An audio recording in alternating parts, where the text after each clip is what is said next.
to another Chatting with Wisdom. I am Geegado Megwan, spirit name, which means talking feather woman. I'm also known as Rollie Allaire. I empower women to stand on their truth so that they feel fulfilled and can achieve all their desires. This unscripted weekly interview series is to support successful women who feel misunderstood and disempowered in personal relationships, stand in their truth so that they can communicate with confidence. Join me for a Stand in Your Truth call, where you'll explore what's blocking you from communicating with confidence in your personal relationship. This week, I'd like to introduce Deb King, and we will chat about unleashing your inner wisdom, how to tap into your unique gifts and share them with the world. Deb King is an award-winning coach and promoter of conscious business, probably busyness as well, but business, uplifting humanity. Over the last 20 years, she has coached, mentored, trained, and worked with thousands of people globally. In 2020, Deb, apparently I can't even pronounce your name, Deb co-founded the Wisdom Playground, a new era business incubator that explores doing business in fresh ways to create better results with greater ease, joy, and impact. Deb describes herself as a happiness ambassador, an enthusiastic human with a passion for music, travel, life, people, and all things that enhance well-being. Her unconventional career includes being a bouncer and a nightclub manager in London, plus a range of other leadership, sales, and marketing roles. Today, she now utilizes all of her skills, supporting coaches, healers, practitioners, and leaders to get their own wisdom out into the world and truly thrive. So welcome. How are you? I'm good. I'm hoping that I'm able to talk. It's kind of, I've just gotten up, and it's funny seeing you in a t-shirt and me in warm clothes. Like, it's usually the other way around, right? Yes. So maybe we can start with that. So we're in Northeastern Ontario for anybody who's Northeastern Ontario, Canada. For anybody who is familiar, we are in spring, or at least we're supposed to be when we're not having snow, which was just a couple weeks ago. And Deb, so where are you? I'm in Sydney, Australia, and I guess we're in autumn, and it's going into winter, which I find really challenging, even though we don't have winter like you do. We don't have snow or anything. Our houses aren't built for being heated. Like, winter is cold here because we're not set up for it in the same way. Okay. So what does your temperature get down to in Australia?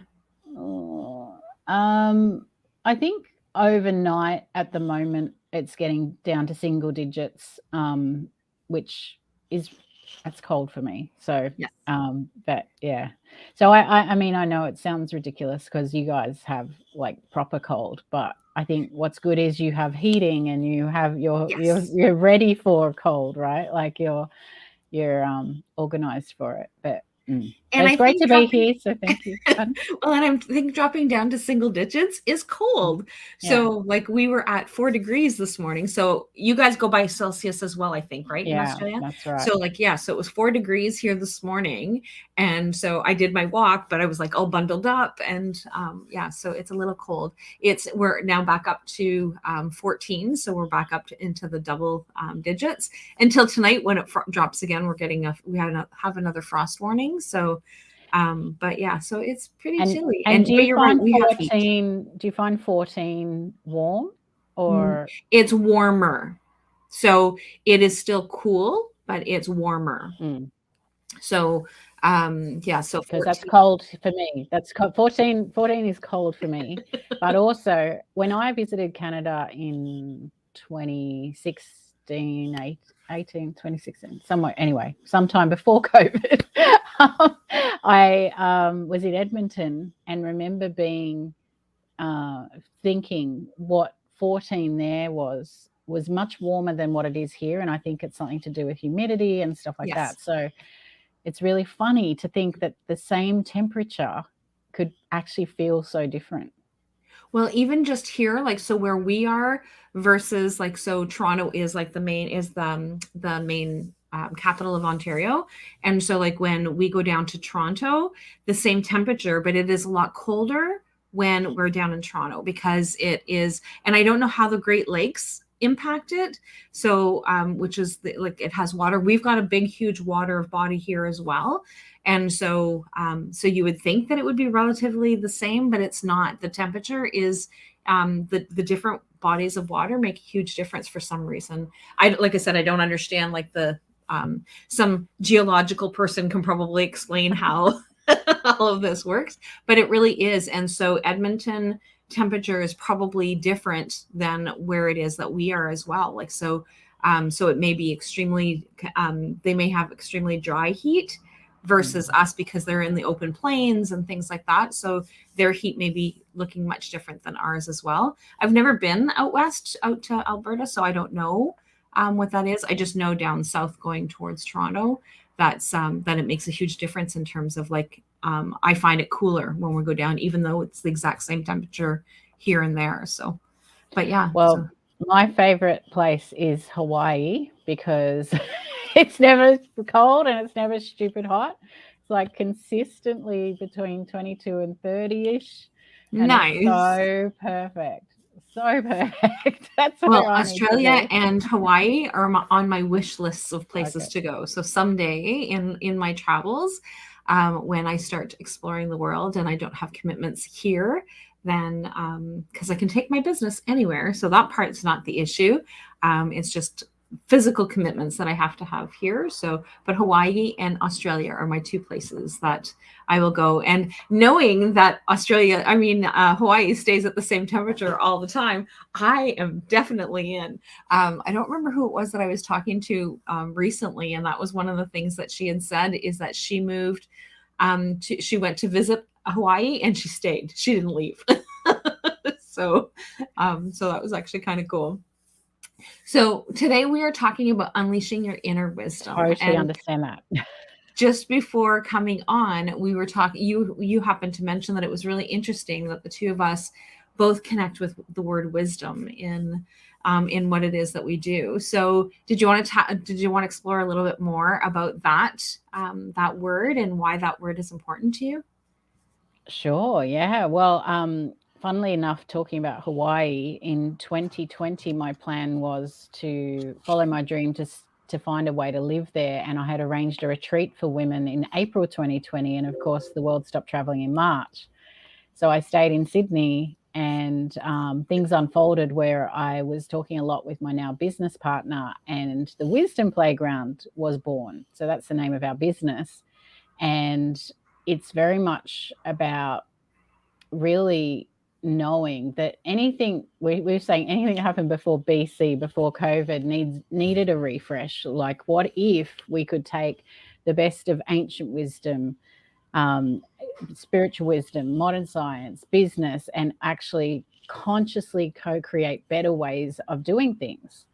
And in terms of, we all have so many gifts and talents and so much experience and knowledge and wisdom within us, and it's time to tap into that. It's time to actually tap into our gifts and talents and innate abilities, that even the ones we don't even realize we have yet. Like, we've got so much more potential than we're using, right?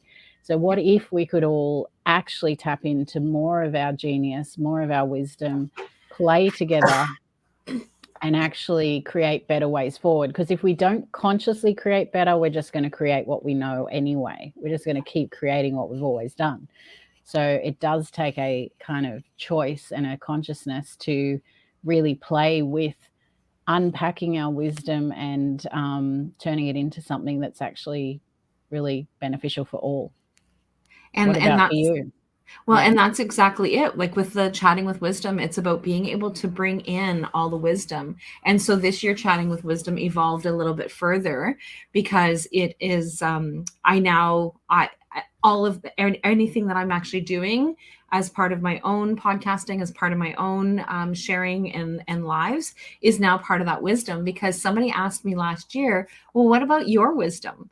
And so you do these interviews, you bring people forward. Well, what about your wisdom? And it was like you do the lives, you do all these connections. And I'm like, oh, I never thought of that. So like now everything falls under that umbrella of Chatting with Wisdom, because the wisdom that I have is either my own experience and or comes with the experience of working with others, and that shared wisdom coming together and bringing things forward. And so that is where Chatting with Wisdom came from, being able to start off with doing the weekly interview series, and then it just expanded into this year with me sharing my own wisdom and stuff as well. So, well, I'm glad to hear it, and I love that you also bring that native wisdom and spiritual wisdom into who you like, really expressing more of who you are and what you do. So it's a really beautiful kind of expanded piece that I think many of us can benefit from. So it's really cool. And I think so too. And so now when you're talking about like unleashing your inner wisdom, so like what is it that, so if somebody's listening to this going like, what do you mean? Like my inner wisdom? I don't have inner wisdom. Like, what does that mean? So can you talk more about like how people can tap into their own wisdom and how that connects? Yeah, sure. Well, I also thought I didn't have wisdom at one point. So I can relate, but we all do have it. We all do have it. I actually have been a coach for 20 years and loved the fact that I could just listen and ask questions and not need to know anything. But I actually didn't even realize that I had wisdom, and we actually all do, no matter who we are, because we've all been on this planet for a while, and whatever many years that is. Yeah. Stuff has happened and we've had experiences, and therefore we have wisdom, because you cannot not have any if you've been through anything in life, and we all have been through something, right?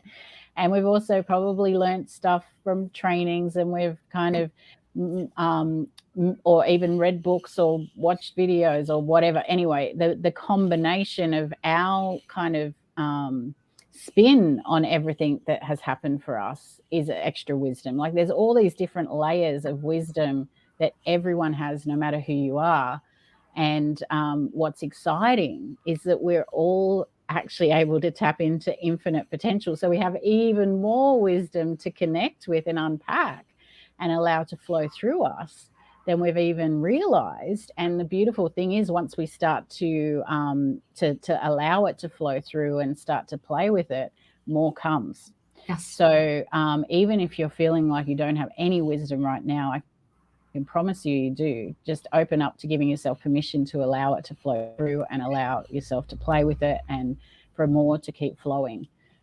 Because everyone has gifts and talents. We're all a jigsaw puzzle piece of this amazing life that we're co-creating together, and we all have value. And yes, some of it hasn't been recognized in maybe a mainstream sense. It's sort of like, I love that I think it's an Einstein quote of, if you judge a fish by its ability to climb a tree, it's going to think it's stupid, right?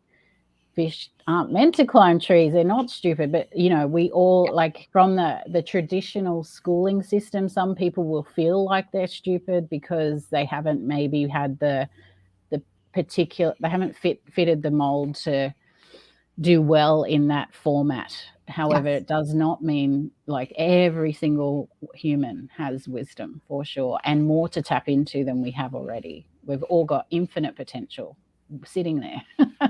Absolutely. And one of the things, so like I've worked with young girls and boys as well, but like more particularly with young girls.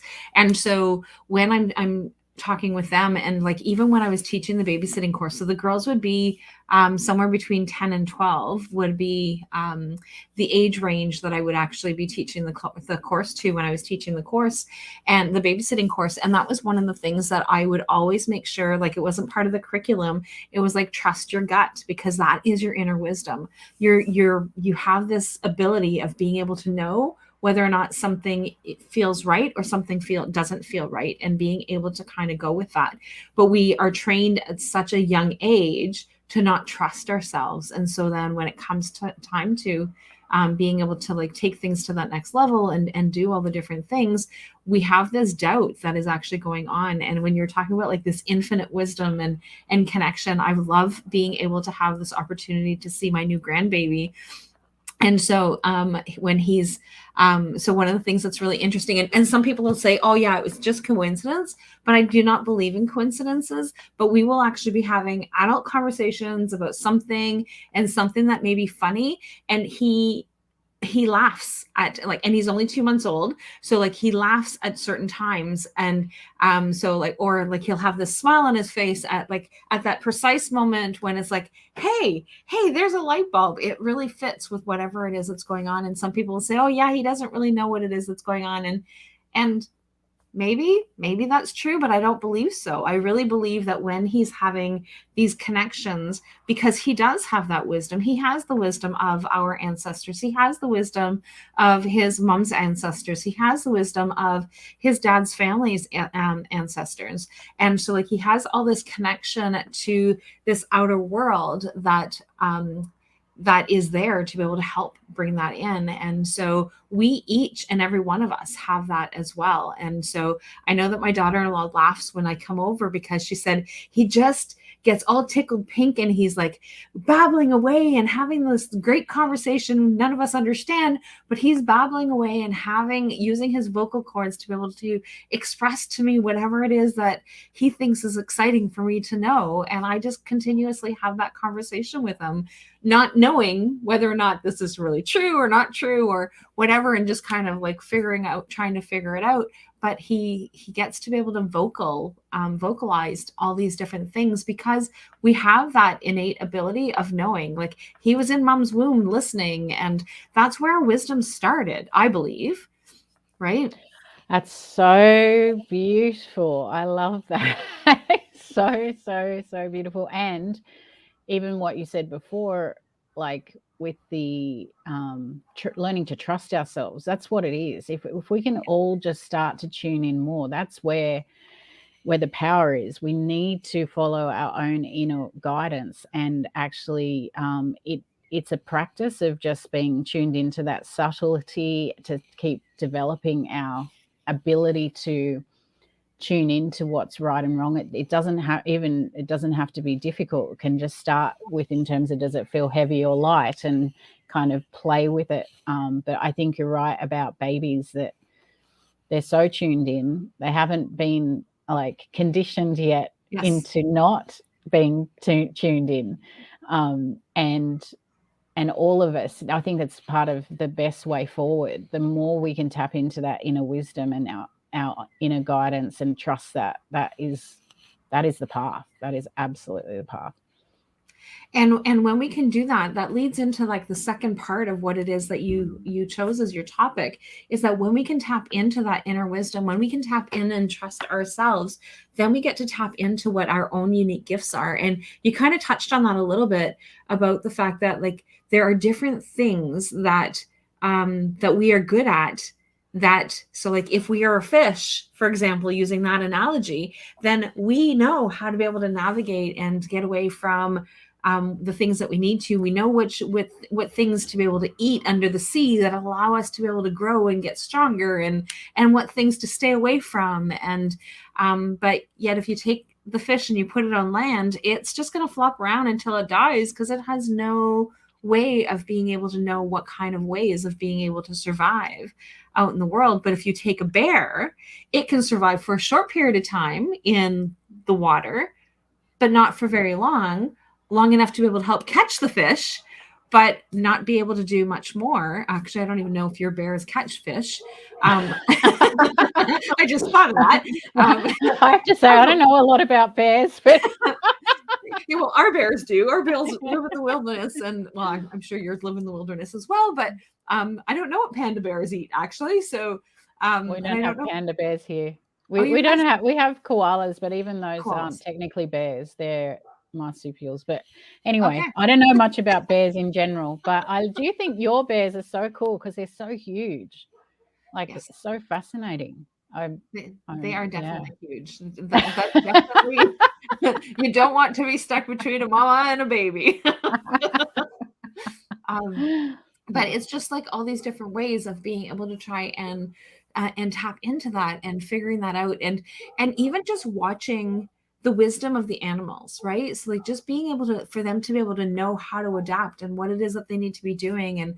And when their habitat gets disrupted, some of them don't survive, some of them do become extinct, but a lot of them actually learn how to be able to adapt and connect with different ways of being able to live in the changes that we as humans bring into the world, because of that ability of being able to. And I don't know if animals have wisdom the same way that that humans do, right? So, but they still have that ability of being able to know, like, oh, okay, there's danger.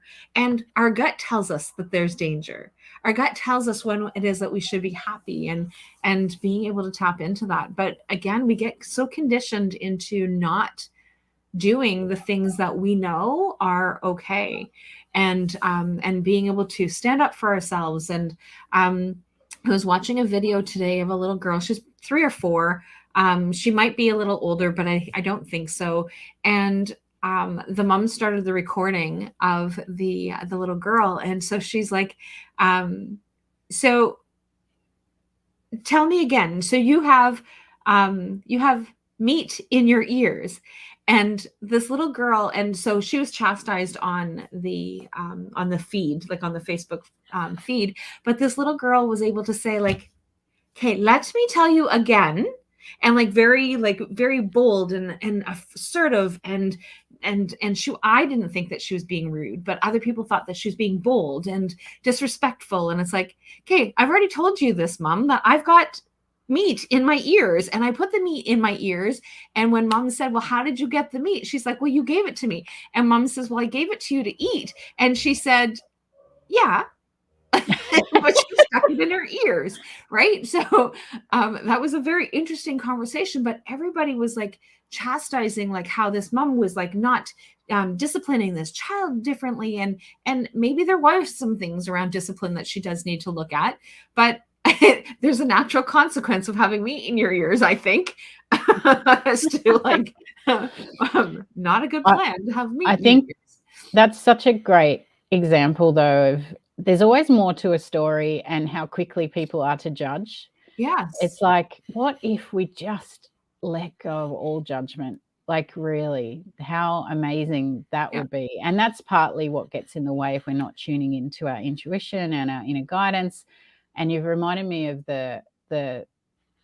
it's something I heard in the 1990s. It was a quote that really stuck with me, and it's been so cool to witness. And that was, the illiterate of the 21st century will not be those who cannot read and write. They'll be those who cannot learn, unlearn, and relearn. And that has been so fascinating to see. That is so true. Right now, we're always learning different technologies, and then they change and we have to unlearn them and relearn new ones and all that. Like, it's just such a ongoing thing. And so there's this need to be much more ability to flow with energy, and energy shifts in a moment. Energy doesn't lie. And it's even, I think, the whole COVID pandemic thing, coming out of that, I noticed lots of plans would change. And in a way, I feel like that's training everyone to not be so rigid and stuck in obligation, that it's actually okay for things to change. And it's like shift with the energy in the present moment rather than being locked in to things. And so don't be locked in, don't be like, let go of judgment. My gosh, how much freedom that gives all of us to feel more joy, follow the inner guidance that's always leading us to the best possible path. And it only gives it to us in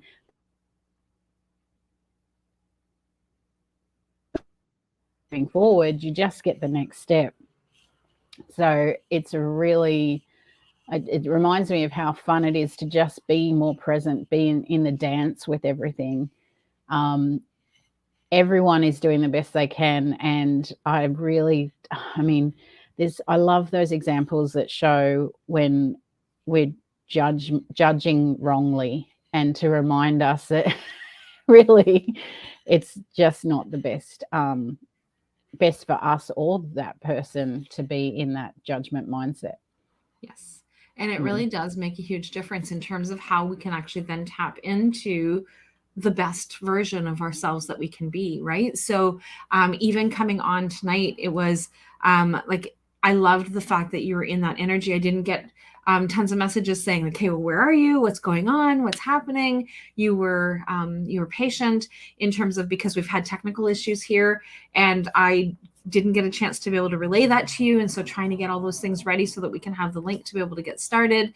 And it was so nice to be able to say, hey, okay, here's the link. And you're like, oh, perfect. I was looking for that. And like, it's just a different kind of energy, whereas like, oh my gosh, where's the link? I don't know where the link is. I can't find the link. And what is it that's going on? It was just a different energy of being able to come on and have this, this conversation. And even looking at it from yesterday's perspective is that we had an emergency, and I could have navigated around it yesterday, but my energy would not have been in a calm state because there was like different things that were going on, nothing critical, just like lots of things that happened all at the same time. And I had just finished, and it was like, okay, so now I have 50 minutes to be able to like try and grab a bite to eat, get things ready, get everything going, and then connect with Deb. And so then I reached out, and if you would have said, no, that doesn't work for me, and we would have had to, then I would have navigated and been through that, like worked through that part.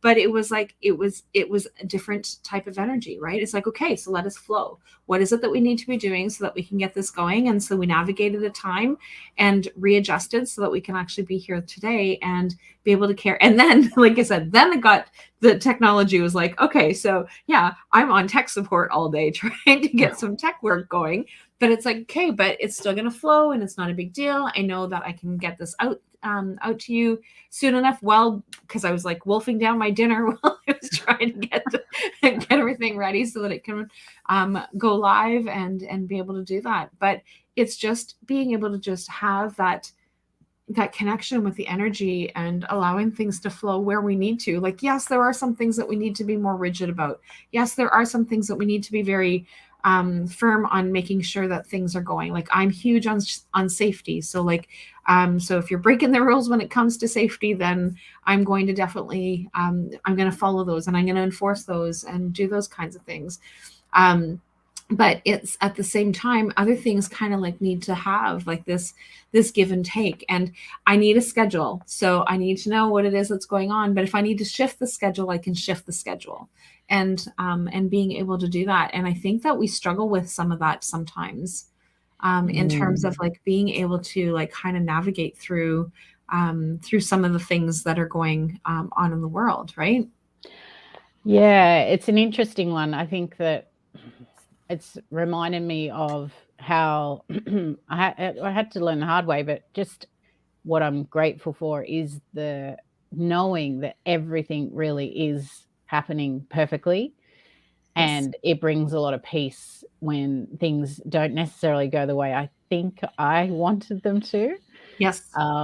But it really is cool when there's enough evidence to know it always is working out, and often maybe not the way we thought we wanted, but ultimately for the best. Ultimately, the blessings are there that make it better than whatever the plan was before we started that. So it's an interesting one, how we are the ones that cause our own suffering. So we have the choice to not do Yes. that. And it's a really beautiful thing when we can remember not to do that. Well, and it's really important. So like I said, we need to have some structure, right? So we can't just have willy-nilly people showing up to catch a plane. Everybody needs to come, follow the same practices, do the same things. Everybody needs to file in single file to be able to get onto the plane, so that you can fly to wherever it is that you need to. But sometimes we miss that plane. And so and I think that kind of goes with that point that you made, is that things happen in perfect timing. So if you miss that plane, like maybe you weren't supposed to be on that plane. Maybe you weren't supposed to be going at that particular time. And I know that somebody here locally was killed in a car accident, and something and we were supposed to be on the highway. We probably would have been on the highway in around the same area at the same time when the accident would have happened, just based on timing. And then when I stopped and looked, because something interfered with the plans of us being able to go, and it was like, okay, so we're not going. And then when I found out about the accident and the person was killed in around that same spot that we would have been around that same time, it was like, oh, the universe protected me for whatever reason at that particular moment. And so it made it so that it wasn't so frustrating that we didn't go where we were supposed to go when it happened, because it was like, okay, I wasn't supposed to be on the road because I needed to be here where it was safe, because it wasn't my time to be on that in that space. Yeah, that's so powerful, isn't it? When you have that actual discover what actually happened. So it wasn't you the one that was being killed or sitting in traffic for hours while they sorted it out, or like often there's probably all that stuff happening, but we don't get to know what the reason is. But when we can actually realize it's always happening that way, we're always being looked after. And yes, sometimes it doesn't kind of go with what our mind had wanted, we thought we wanted, but it's not about always, our mind is not always right. Absolutely. And that's where tapping into that inner wisdom, I think, is also really important, right? I'm not sure if you're frozen or if I'm frozen.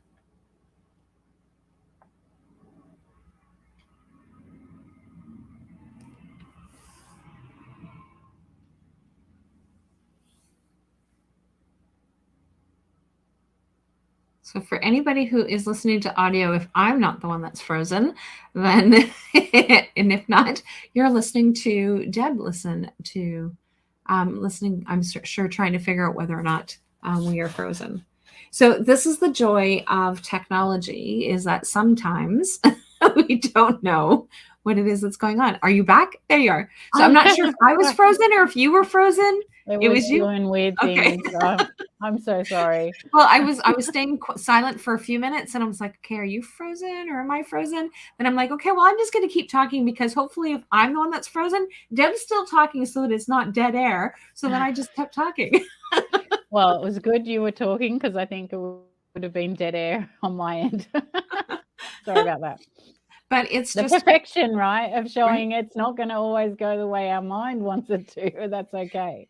And this is exactly a prime example, right? So like we have, like, so we both work with different business people. Like I don't work with business people from a business, like from a business perspective, but because I work with people personally in their personal triumphs. Whereas you work with coaches and businesses. But one of the things that I hear from being in with other colleagues is that, oh my gosh, I can't do live. What happens if it gets frozen? What happens if I lose connection? What happens? And we just kind of go with it. And I think that that's something that's really important for us to do. And it's something that I learned. So I am type A personality. I am very much, everything needs to flow exactly the way that it needs to. I have like all my I's dotted and my T's crossed. And when I cross my I's and dot my T's, then I really struggle with that. And so, but I've had to learn to be able to just kind of just go with it and just have the feedback of whatever, again, going back to that same statement that you made of whatever happens because it's supposed to happen that way. It's not the way that my mind wanted it to go. It's not the way that I was intending it to go, but it just happens sometimes that we need to like make adjustments and make the best of it. And not to say that my type A brain doesn't go into, oh my God, like this is completely insane. I do initially. And then I have to take a step back and say, okay, not a big deal. We can do this. We got this, right? But my initial response, when it's coming from my perspective, if you're messaging me saying like, oh yeah, things are happening, and it's like, okay, let's figure out what it is that we need to be doing. Or if I have a client that's messaging me saying like, okay, my life is completely disastrous right now, I don't know what it is that we're doing, and it's like, okay, so And it's easy for me as an outsider to look in and say, okay, not a big deal. We got this. But when I'm in the thick of it, sometimes it's hard for us to make sure that we can get into that. So I know that based on the conversations that you and I are having right now, that it makes it sound like, oh yeah, like just easy peasy, just kind of go with it, just let the energy flow. But it's not always that easy, is it? No, that's what I say. We need to, we create the suffering. And when we can remember that we don't have to choose that, or as soon, if we get quicker and quicker at the wobble is less, it rather than a really long time of being in the wobble. And sometimes we'll be better at that than others. And whatever happens, that's okay too. It's all, it's back to not judging ourselves or the situation or what's happening. I think the one of the keys really is to just let go of that judgment, because if we do lose it and we're really in a panic, and that's okay too. Like it's like, absolutely, don't judge yourself for. Absolutely. And it's just really important for us to be able to kind of be in that space and be in that moment of what it is that we have going on. Because I think that makes a huge difference as well. So we're just waiting for Deb to come back on. So when she comes back in, for those of you who are actually watching, is that she has the world's best coaches free mini guide that she wanted to be able to share with everyone. And there she is. So, oh, did we lose you again? So, so for those of you who are listening to the actual podcast, I'll actually read to you the link. So it's thewisdomplayground.com/insights for hyphen from hyphen the hyphen world's hyphen best hyphen coaches. And so that is how you'll actually be able to have access to this free mini guide. And Deb's coming in. There we go. So let's remove this one. So I was just sharing that you were frozen. And so then I thought, well, this is a good opportunity to be able to share the your free mini guide that you're actually talking about. So I just read out for those who are actually listening to this on the podcast. So do you want to talk a little bit about what is it and what kind of things can they expect from that? Sure. And I hope when I froze, I didn't have a really ugly face, but if I did, no, you actually had a very beautiful smile. I'm have to live with that too. You had a very beautiful smile on. It was great. Funny considering the conversation we're having. It's like, oh, okay, this is really putting me to the test. Are you really agreeing with what you're saying here? Yeah, thank you. So we love to support people who help people transform. So whether they're a coach, a healer, a guide, a trainer, it could be in many different words of how we identify with helping people transform their lives or business. And we just call everyone a coach for the purpose of having a word, but really the coach from the traditional sense of the horse-drawn coach, taking a very important person from where they are to where they want to be in greater comfort. So with not a lot of rules around what that coach does, because they're going to bring all their gifts and talents and wear many hats to help their clients get results. So we've done some incredible research around the coaches that are truly successful and thriving versus everyone else, which sadly it's only 1% who are really thriving. 99% are not doing as well as they would like. We want to change that. We created this guide, which actually shows 8 key areas that the really successful coaches are awesome at. And it's a great opportunity for those who read it to rate themselves on those 8 areas and other resources and things like that. So if anyone is watching that is a coach, a healer, someone who leads transformation in some way, a wisdom teacher, this is a really good guide you'll love checking out and seeing where you could become even more masterful. Beautiful. And I love that. And one of the things that you said as well that that really kind of struck me is that you talked about like they are not where, so there's 99% of the coaches that are not, or healers or that are not where they would like to be in terms of what they believe to be success. but sometimes we need to revisit and look at what does that success look like, and being able to have that perspective.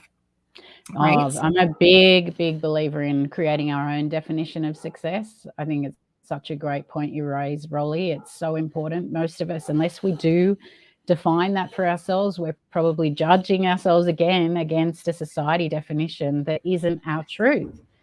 And Absolutely. so, yeah, success and success for some people in business may be just doing what they love and getting enough money that has them having the life like a simple lifestyle that they are very happy with, whereas some want to grow a huge empire and have multi-million gazillions, right? Like, so there's such a different definition of success with different people, and it's really worthwhile working out what it is for ourselves. Absolutely. And sometimes it's about being able to grow those in smaller increments, right? So we don't need to be at that farther end of what we do define as success, is being able to redefine success as we achieve that next level and being able to get to that next step, right? So totally. Yeah, very much so. I think that's really important. Yeah, absolutely. And I guess the other thing I'll point out too,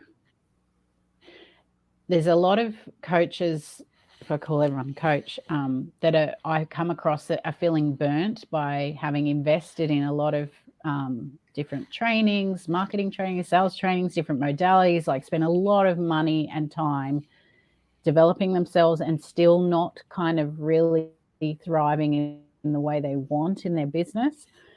And there's some secrets that have not been taught anywhere else. Like what happened is in 2020, when Gabby, my business partner, showed me the research she'd done, I was blown away and was like, oh my God, this is what I wish I knew my whole career. I have been a coach for a really long time, but it was stuff that I had not known and was like, this could have made a huge difference. This will make a huge difference to more coaches if we can have more people learn this. And one of the keys is how we help our clients see and feel the progress they make.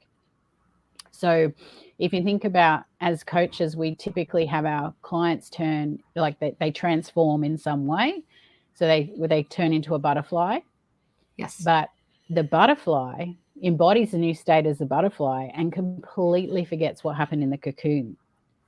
So unless the coach or trainer or healer or whoever has actually done a good job of helping that client see all the different ways they've developed through that journey, the butterfly will forget the full value of that coach. And so it's a very, very common thing that's not taught anywhere else. And it's something that I'm so passionate about helping more coaches know about, because it can, well, firstly, one thing, they probably won't feel as burnt of all the programs they've done and not feeling like they got results. I mean, some of those they might have been ripped off, I don't know, but there's a lot of them that they probably did get more results than they're actually present to. But with their own clients, for their clients to truly, truly turn into raving fans, actually want to stay longer, want to refer more, and make it easier to generate revenue in the business, it's a really key piece about how we're measuring and celebrating the progress of our clients. That is too cool, because that is one of the things that I do with my clients in the Soulful Life Hacks, is that because everything is over a period of 3 months. And at the end of the 3 months, it's always a reflection of what did we see over the last 3 months. And sometimes people don't see their progress. Sometimes it's like they've made progress, but they don't see it. And so one of the things that I implement is that when they're actually reviewing their own success, and if they don't quite see 100% of it, is that we also have the opportunity for others to be able to share what it is that they've seen. And one of the things, because the program's been running for some time now, and so one of the things is that we will actually have because again, some of them have had huge successes. They're like now living as the butterfly and doing all the things that they need to be doing in this, using your analogy. And so being able to remember, like, look at how far that you've come. So like, this is where you were when you started 3 years ago to where you are now. And being able to see how that has actually grown and blossomed, because then it also gives like them a sense of like, it helps us as a coach to be able to say, yeah, we've got these successes, but it really helps them. And I'm really huge on helping others. So it's like being able to have them see like where it is that they've come and how far that they've gone, because, and not to stay living in the past, because we don't want them to stay there, but being able to see that progress of being able to say, hey, look at, I've done all these different things to be able to get to this, this moment. And like, even just using my own personal life as an example, if I look back to where I was years ago, and I've had lots of transformation, and I'm always transforming and I'm always learning, and that's always something that's really important to me. But I also have those reflections of, okay, so this is where I've gone, where I've been, and these are the things that I've actually learned, so that I'm actually here where I am right now and feeling good and having this success of my own personal transformation, and being able to see that reflection of where things are. So I think that's also important as well. That's so cool. You have that process, and you sounds like you're very good at reflecting, which I think that most of us in general are not, but that is really where we learn the most. We don't necessarily learn from the experience, we learn from the reflecting on the experience. And as we do embody and transform the new states, if we don't reflect, we really do completely forget. It's absolutely natural.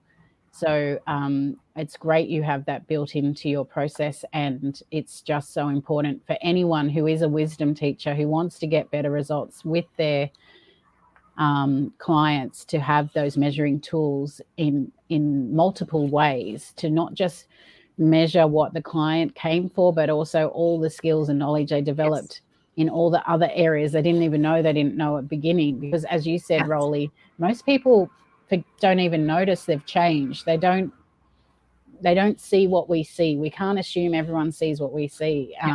It's really, really a fascinating thing. Yeah, it's beautiful. And so, so is there anything else that you wanted to share that you think is really important before we head out? Well, I think what's really important is recognizing that as humans, we have so much more potential than we're tapping into, and we can actually access infinite possibilities in every moment just through our breath, by just really connecting in with our breath and our heart, and allow that guidance to come through and trust it. And I think we've covered that today, but I think it was worth reiterating that you are magnificent. No matter what you've been through, you have wisdom, and it's time for us to share more of those beautiful qualities that we have that can make our lives more joyful and also positively impact others. So beautiful. Thank you so much. And thank you so much for coming on in your early morning and joining us in, because I guess you guys are already into Thursday. We're still, no, into Friday. We're still in Thursday. It's Friday morning here. The future is bright. One of the things that when I've spoken with some of my other friends from Australia, one of the things is like, yes, tomorrow is coming. There is still a tomorrow. You'll see. We're already in it. I can see into the future. So I love that.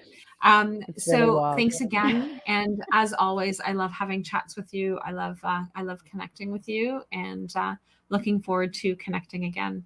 Thanks so much, Deb. Thank you, Rollie. Thank you so much.